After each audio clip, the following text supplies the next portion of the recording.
Ahora me complace mucho presentarles a Mateo Salazar Rodríguez, socio de KPMG, quien nos va a hablar sobre el tema de la sostenibilidad como driver de consumo.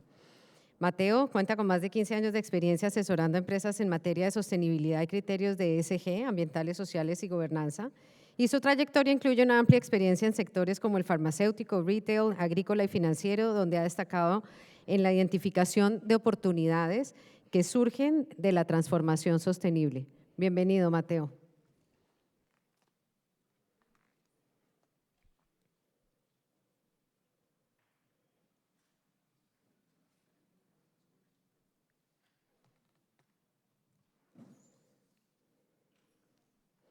Quiero invitarlos a compartir sus impresiones sobre el Summit hasta el momento, utilizando el hashtag Summit Latinoamérica. Esperamos escuchar todas sus opiniones. Y a la audiencia virtual, una vez termine la intervención de Mateo, los invitamos a seguir conectados con la entrevista de Carla Bergman, Shark Tank México, Angel Investor y Board Member de diversas empresas, para hablar de los cambios y desafíos que enfrenta el ecosistema emprendedor en Latinoamérica. No se lo pueden perder, nuestra audiencia virtual. Bienvenido, Mateo.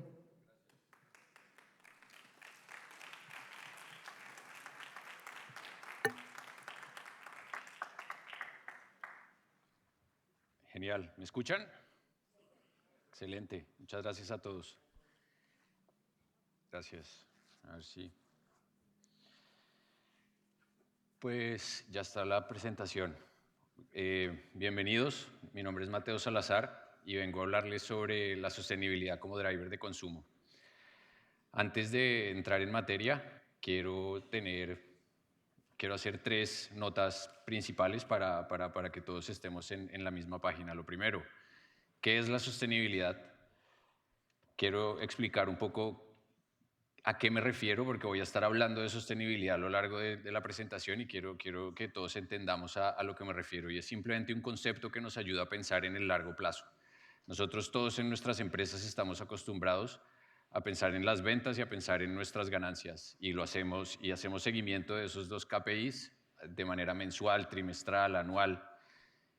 Hoy mi invitación es hablar de esos dos mismos KPIs, ganancias, ventas y ganancias, pero de cara al 2030.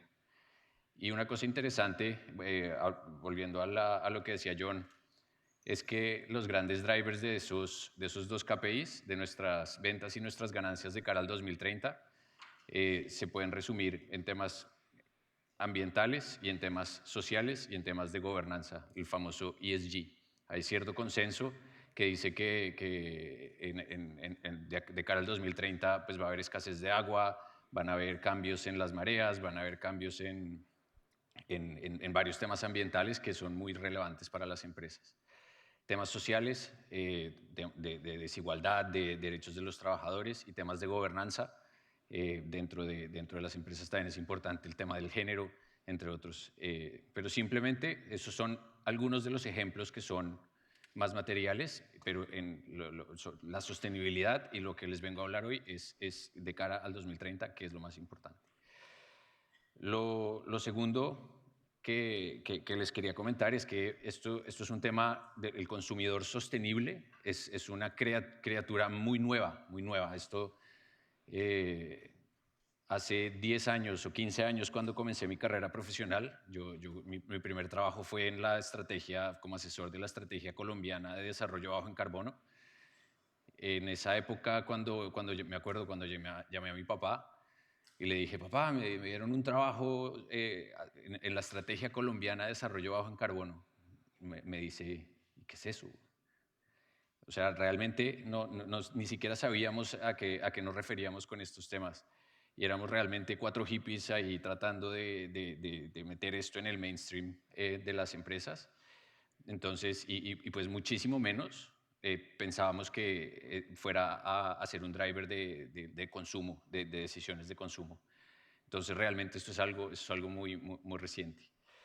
Y por último, simplemente decir que voy a hacer un discurso muy pragmático. Yo no vengo aquí a convencerlos de nada, yo no vengo aquí a decirles que si el cambio climático va a ocurrir o si no. Lo único que realmente voy a hablar es de riesgos y oportunidades, ¿vale? Y los riesgos son, volviendo otra vez al tema de John, el gran riesgo que existe de esto es que si no hacemos nada, ya los científicos nos están demostrando que vamos a tener unos riesgos físicos muy importantes, van a subir las mareas, nos vamos a quedar sin agua, van a cambiar las temperaturas. Pero si hacemos algo, pues vamos a tener que empezar a pagar impuestos por el carbono, vamos a tener que reportar cosas que no necesariamente tenemos que reportar, entonces eso se llaman los riesgos de transición, es decir, riesgos van a haber y oportunidades también. Entonces hoy simplemente voy a hablar del tema pragmático de cómo enfrentarnos a esos riesgos y cómo aprovechar esas oportunidades y sobre todo lo segundo, cómo aprovechar esas oportunidades. Entonces entremos en materia. Voy a contarles tres cosas o tres historias, una personal y dos profesionales. La primera, el consumidor sostenible, simplemente siguiendo la moda de Felipe, voy a hablarles de mi hija. Mi hija es un consumidor sostenible. Mi hija, cuando vamos al supermercado, no le interesa para nada cuánto cuestan las cosas, pero lo que sí le interesa es cuántos osos polares están muriendo por hacer ese producto. Y entonces es una persona que le importa mucho realmente el tema de la sostenibilidad. Y no por mí, sino porque en mi casa no se puede hablar ni de fútbol ni de sostenibilidad. Pero realmente es una persona que está muy concienciada. Sin embargo, cuando ella quiere comprar un chocolate y ve el chocolate que quiere, lo coge, se lo mete y no le importa ni los osos polares ni nada, ni de nada, va y lo coge y se lo come. Entonces, quiero hablarles, esto es para que cuando uno ve en otras personas y sobre todo en niños pequeños, entiende bien cómo es esa psicología del consumidor y esto aplica para todos nosotros. Lo siguiente que les voy a hablar es la sostenibilidad como driver de consumo y esto es mi anécdota profesional. Yo llevo, como decía mi hermana, 15 años trabajando en este tema y he asesorado muchísimas empresas que han tratado de hacer esto, unos con más éxito que otros. Les voy a contar cuáles son esos ingredientes que han llevado al éxito a algunas de las empresas. Y lo tercero, la transformación corporativa para enfrentar el reto. Como dice la rana René de Plaza Sésamo, no es fácil ser verde, es difícil ser verde y se requiere una transformación corporativa muy profunda para uno poder llegar a comunicar bien al consumidor y lograr tener un cambio realmente profundo. Entonces, entrando en el tema del consumidor sostenible, quiero hacerles una pregunta al auditorio para que levanten la mano. ¿Cuántos de ustedes creen que la sociedad debe cambiar sus hábitos de consumo para asegurar la sostenibilidad en el largo plazo? Vale, muchos. ¿Cuántos creen que sus familias deben cambiar sus hábitos de consumo para asegurar la sostenibilidad en el largo plazo? Muchos. En la última semana, ¿cuántos de ustedes han tomado decisiones de consumo lideradas por la sostenibilidad? Poco menos, poco menos. Pues esto es una cosa que está muy evidenciada en la literatura y se llama la brecha entre intención y acción, ¿vale? El 89%, estas estadísticas vienen de un análisis que hizo KPMG y Harvard Business Review para entender cuál es la brecha realmente cuantificada entre la intención y la acción. Entonces, el 86% de las personas dicen que debemos consumir sosteniblemente. El 69% dicen que pagarían más por productos sostenibles. Pagarían en abstracto, ¿vale? El 59% hacen algo en favor de las causas ambientales y la estadística más importante es que solo el 26% realmente llegan a pagar más por productos sostenibles.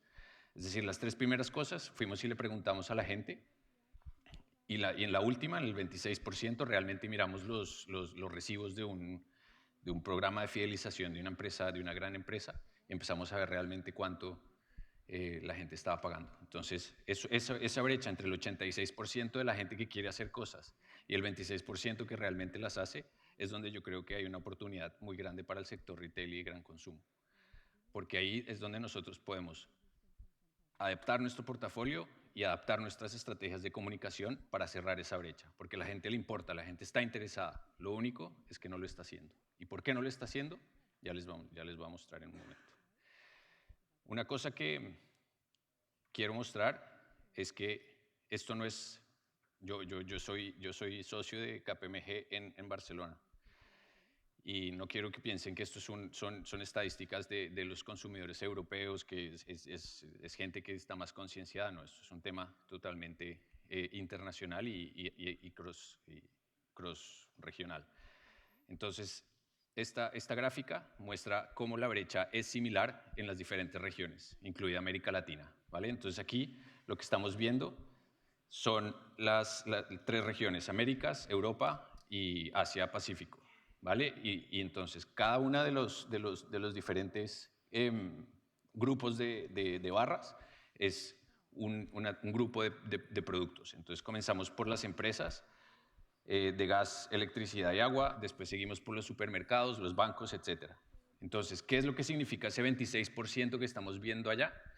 Que en las empresas de gas, electricidad y agua es donde hay una brecha, intención y acción más grande. Es decir, todos somos conscientes que cuando yo prendo la luz en mi casa estoy generando un problema de cambio climático. Pero ¿quién hace algo al respecto? ¿Quién cambia de empresa para solucionar ese problema? Casi nadie, muy poca gente. Ahí es donde está la brecha más grande, ¿vale? Y vemos que el 23, 32 y 22%, es decir, la variabilidad entre Américas, Europa y Asia-Pacífico es relativamente pequeña. ¿Vale? O sea, más o menos lo mismo pasa en todas partes. Si nos vamos al otro extremo, está el tema de ocio y de turismo, donde esa brecha es mucho más pequeña. Es decir, la gente que realmente identifica sus hábitos de turismo y de ocio como perniciosos para el medio ambiente o para la sociedad, realmente sí están dispuestas a pagar o a cambiar sus hábitos de consumo en respuesta a ese problema. ¿Vale? Simplemente decir, esto pasa en todas partes del mundo, incluido América Latina. Otra cosa, simplemente les quería traer muchos datos porque yo tenía un jefe que me decía, un día llegué y le dije, Robin, creo que esto del consumidor sostenible hay que mirárselo. Y me dice, creo en Dios, de resto tráeme datos. Y desde ese día estoy en estas. Entonces, este es un estudio también de tickets que hizo Nielsen con McKinsey, y en el que miraron el diferencial a pagar, o sea, cuánto estás dispuesto a pagar más por un producto que es sostenible versus un producto normal, ¿vale? Y eso es lo que está en el eje Y. Y en el eje X estamos viendo la participación, es decir, qué tantos productos de esa categoría tienen una credencial, y es una credencial de sostenibilidad. Entonces, un ejemplo, entiendo que es un poco complicado así de pronto, pero es sencillo después la conclusión a la que los voy a llevar. El 24, lo ven arriba a la derecha, son el papel y los plásticos, ¿vale? Entonces, ¿qué significa? El papel y los plásticos saben, en los supermercados están muy representados, mejor dicho, cuando vemos el segmento de papel y plásticos, el 80% de todas las marcas de papel y plásticos que hay en un supermercado tienen alguna credencial de sostenibilidad. Es por eso que en casi todas las botellas de plástico vemos el reciclado, o en casi todas el papel higiénico vemos que viene de cero deforestación, todo, ¿vale? Entonces el 80% tienen esa credencial ESG. Y los consumidores están dispuestos a pagar 20% más por ese papel higiénico reciclado, o por esa botella de agua reciclada, o por ese papel higiénico reciclado, ¿vale?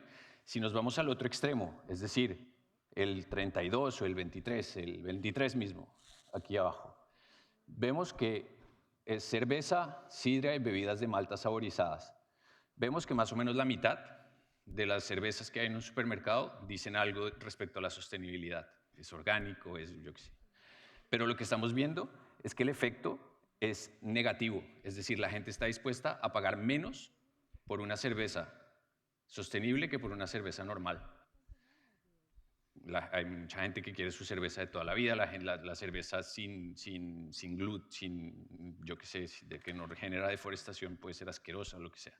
Entonces estamos viendo que hay mucha heterogeneidad del tema de la sostenibilidad. No simplemente la decisión para aprovechar o para utilizar la sostenibilidad como palanca de consumo no puede ser, vamos a simplemente imprimir todo en nuestras etiquetas y eso va a hacer que los consumidores consuman más, ¿no? Es un tema mucho más complicado. Y por último, que los consumidores están cada vez más concienciados de la existencia de lo que llaman greenwashing, ¿vale? Yo dije que no iba a venir aquí a convencer a nadie de nada, pero lo único que sí que es muy cierto es que los consumidores cada vez comen menos cuento y quieren que cuando una empresa diga que hace algo, realmente lo haga.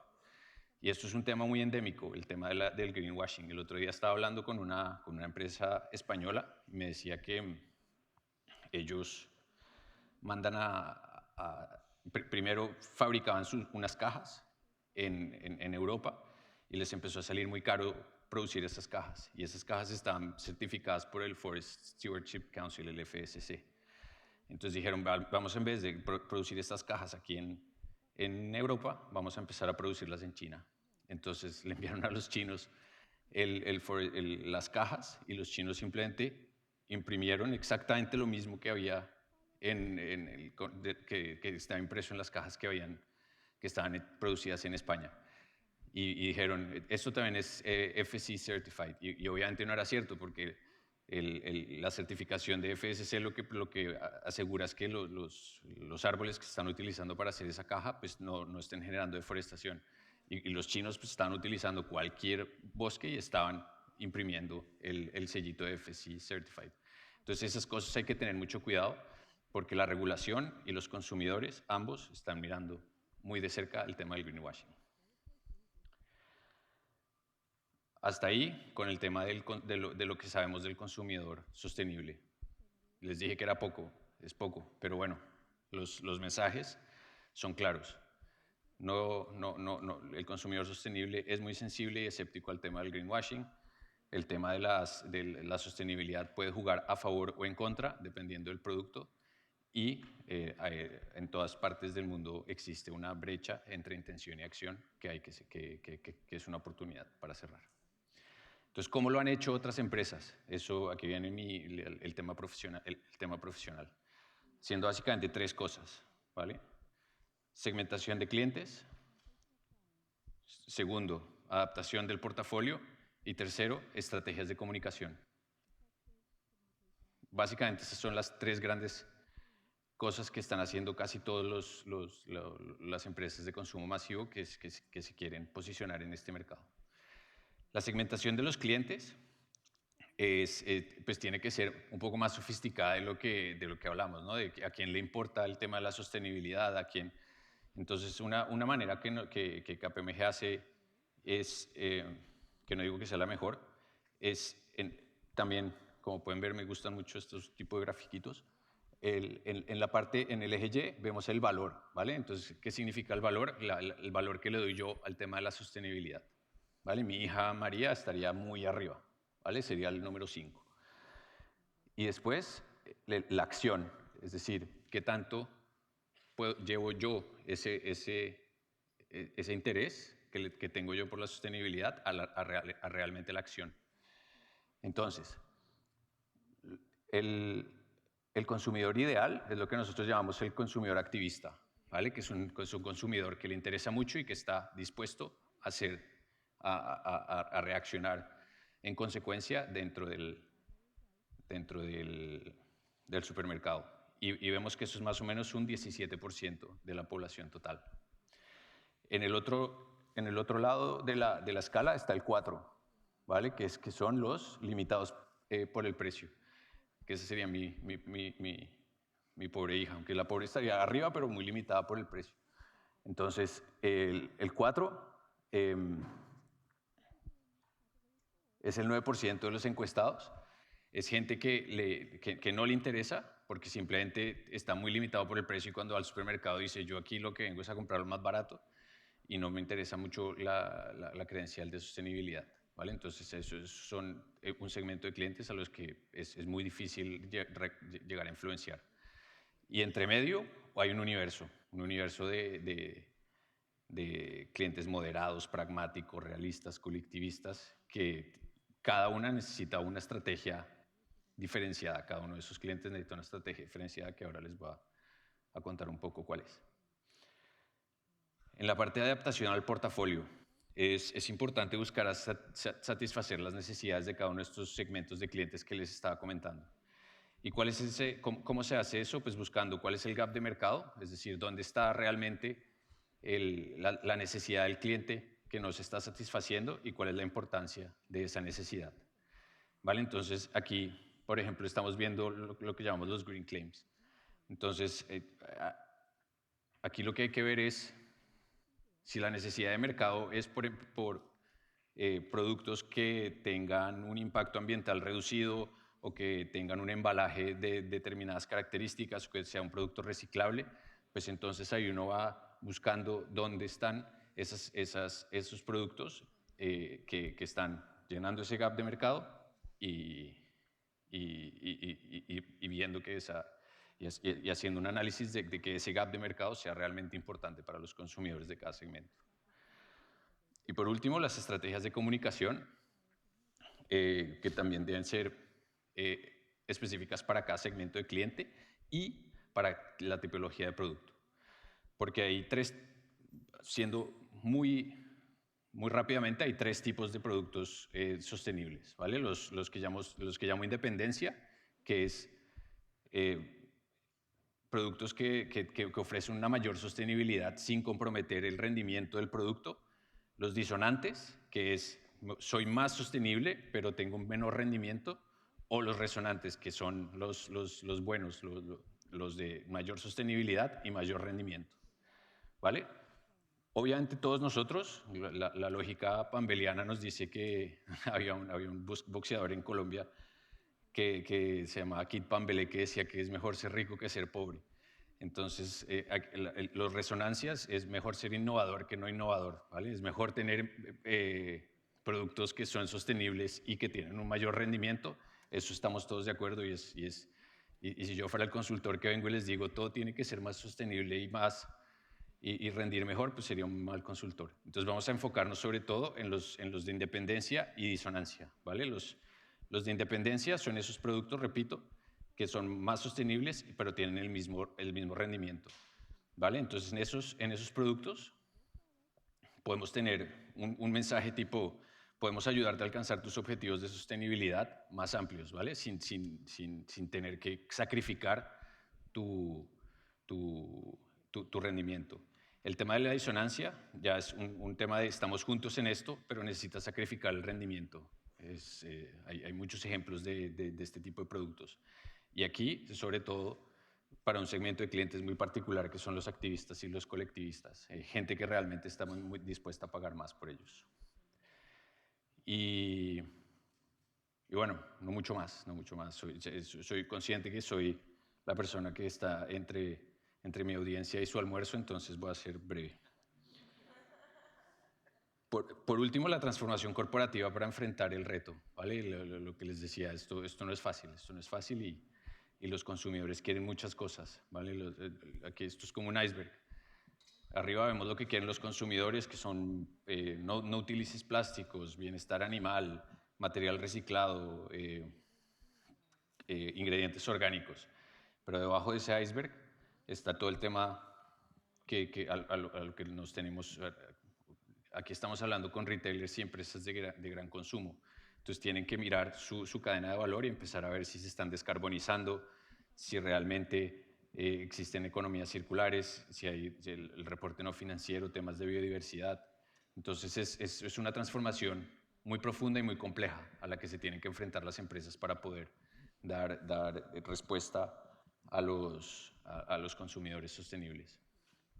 Y es un tema transversal, además, que tiene que ver con casi todas las funciones de una empresa, ¿vale? Entonces estamos hablando de finanzas, estamos hablando de auditoría interna, de compliance, comunicación, IT. Esa transformación corporativa de la que estamos hablando es como ahora el término que está de moda es la Twin Transition. Vamos a hacer la transformación digital a la vez que la transformación sostenible y empezar a mover las dos cosas para poder aprovecharnos de esas dos megatendencias. Y ya para terminar, simplemente contarles cuáles son esas grandes lecciones que he aprendido yo en estos años trabajando con empresas en este tema. La primera es, se necesita apoyo desde arriba. El consejo, la junta directiva, el consejo de administración tiene que definir una ambición. ¿Queremos hacer esto? ¿No queremos hacer esto? ¿Nos interesa el consumidor sostenible? ¿No nos interesa? Pero si nos interesa, eso tiene que venir desde arriba. 2, las decisiones tienen que estar basadas en datos. 3, combinar medidas de largo plazo con lo que llaman aquí en Estados Unidos quick wins. Es importante que la función de sostenibilidad empiece a demostrar resultados en el corto plazo, porque si no, pierden tracción. Tener en cuenta las limitaciones legales y regulatorias. Esto cada vez es más complicado, sobre todo en Europa, que es donde yo estoy trabajando más, donde yo tengo el 80% de mis clientes. Hay un tsunami regulatorio que realmente está teniendo unas consecuencias transformadoras y es cuestión de tiempo hasta que ese tsunami regulatorio empiece a llegar a Estados Unidos, empiece a llegar a América Latina y ya está empezando a llegar en Asia. El priorizar acciones basadas en la dimensión del cliente y la dimensión del producto, lo que les comentaba ahora. Implantar pilotos que sean escalables. Siempre es importante comenzar por un segmento de clientes, por un canal, por un producto.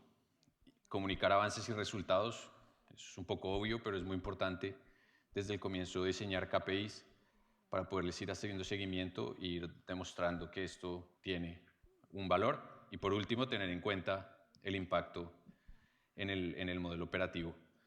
Como dije, responder al consumidor sostenible no es algo que sea sencillo, es algo que va a transformar todo el modelo operativo, va a transformar la cadena de valor y es importante evaluar realmente el impacto que va a tener eso. Entonces, termino nuevamente citando a mi padre, que dice que si quieres que te aplaudas, sé breve. Entonces, estoy intentándolo.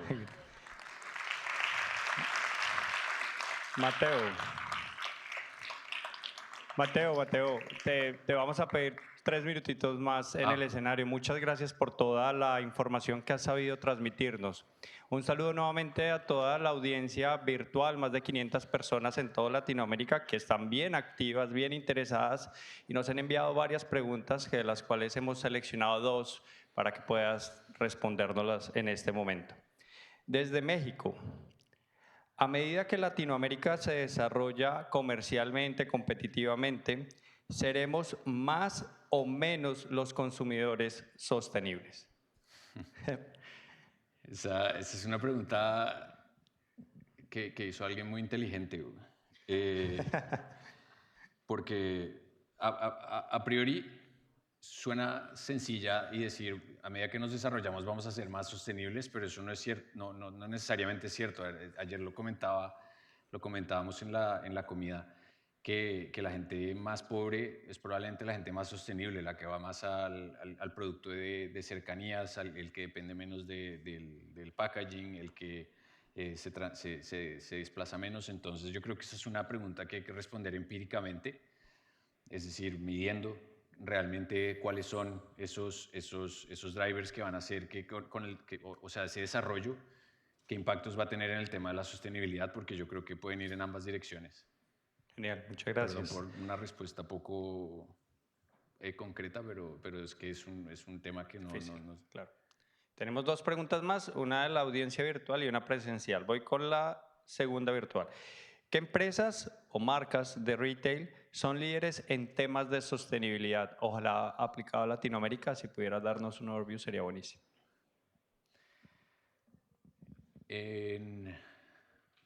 Un ejemplo, hay muchas de consumo masivo. Vemos, y hay diferentes tipos de líderes. Están las empresas que operativamente son líderes. Un Unilever, un Unilever es un Nestlé, un Diageo.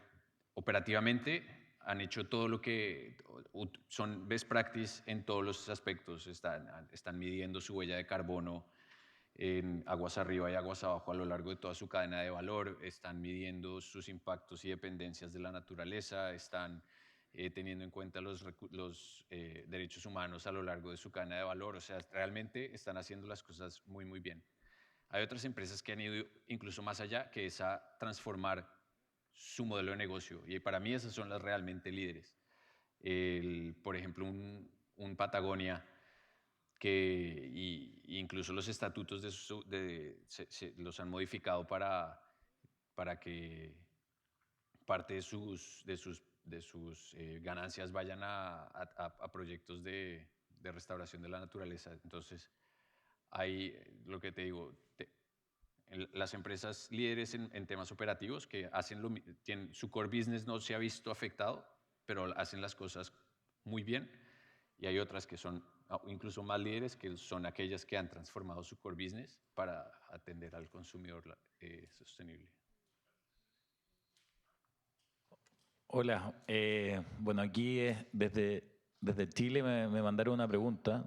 Justo Daniel Bercelli, el que te estaba comentando, que es uno de los que se asoció con los champions de la COP, me dice, si ves esas implicancias desde personas que son consumidores buscando lo mismo, también como empleados o como proveedores de las empresas, ¿cómo lo ves tú?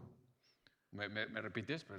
¿Cómo ves las implicancias desde las personas que son consumidores buscando lo mismo, también como empleados o como proveedores de las empresas en el ámbito de la sostenibilidad? Vale, es importante.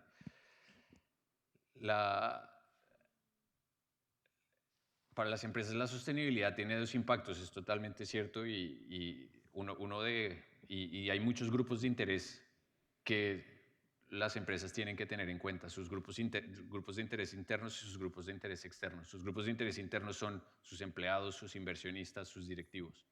Entonces, ¿cuál es la implicancia que tiene esto de la sostenibilidad en sus grupos de interés interno? Está demostrado que existe el Sustainability Wage Gap, por ejemplo, que es la posibilidad de pagar menos a los empleados por hacer exactamente el mismo trabajo si los empleados están alineados con los valores de la empresa, incluido la sostenibilidad. Está demostrado que el tema de la sostenibilidad fideliza en el largo plazo, y al revés, si la empresa ve que los empleados ven que la empresa está haciendo cosas que no son sostenibles, muchas veces eso genera conflictos internamente. Entonces, lo que digo, el tema de la sostenibilidad ya no es solo una cosa para grupos de interés internos, sino también para grupos de interés externos, sino también para los grupos de interés internos. Gracias, Mateo. Tenemos la última pregunta presencial por acá. Mateo, una pregunta que sale un poquito de la parte empresarial. Si la sostenibilidad en la parte ecológica, en la parte del sostenimiento del mundo es tan importante, la parte de energía. El agua cada vez está escaseando más. El agua la convierten en energía. ¿Por qué las empresas que producen energía, en lugar de estar diciendo que no hay agua, que el agua se va a agotar, por qué teniendo una energía que no se acaba, que es la del sol, por qué esas empresas no se dedican a trabajar con energía eólica? Eso es un tema interesante y es por la paridad de los precios. Desafortunadamente, el corto plazo manda en las decisiones empresariales, y en gran parte de Latinoamérica y de China, por ejemplo, las energías no renovables siguen siendo más baratas que las energías renovables. Sin embargo, en el momento en el que se llega a esa paridad de costes, las energías renovables se disparan o las tecnologías renovables en general se disparan. Un ejemplo es el tema de los vehículos eléctricos que hablaba yo en esta mañana. Nosotros vemos todas las estadísticas que nos mostraba él, mostraban que los carros eléctricos máximo llegan a un 10-15% del total del parque vehicular de los países. Sin embargo, en Noruega, por diferentes razones, los carros eléctricos se volvieron igual. O sea, si uno miraba a 2 o 3 años vista, valía exactamente lo mismo comprar un carro eléctrico que un carro de combustión interna. ¿Y qué pasó? El 70% del parque vehicular en Noruega es eléctrico. Entonces yo creo que eso es una, como dicen los gringos, un cautionary tale, una historia que hay que tener en cuenta para que las empresas estén preparadas para cuando llegue esa paridad de costes. Porque cuando llega de golpe. No es que haya un tema, una transformación incremental, no. Cuando las empresas empiecen a dar cuenta. Y en Europa está pasando el tema de las eólicas y del onshore wind, de las fotovoltaicas. Está llegando a la paridad a la paridad, y entonces ahora lo que está pasando es que las empresas no tienen microchips o no tienen suficientes placas para poder satisfacer su demanda, entonces tienen que ir a hacer unas inversiones a largo plazo. Entonces, mi respuesta es, ¿por qué no está pasando en Latinoamérica? Porque todavía no hay competitividad de precios. Pero cuando llegue, tenemos que estar preparados porque si no nos encontramos con todo tipo de barreras para poder escalar a la velocidad que hace falta.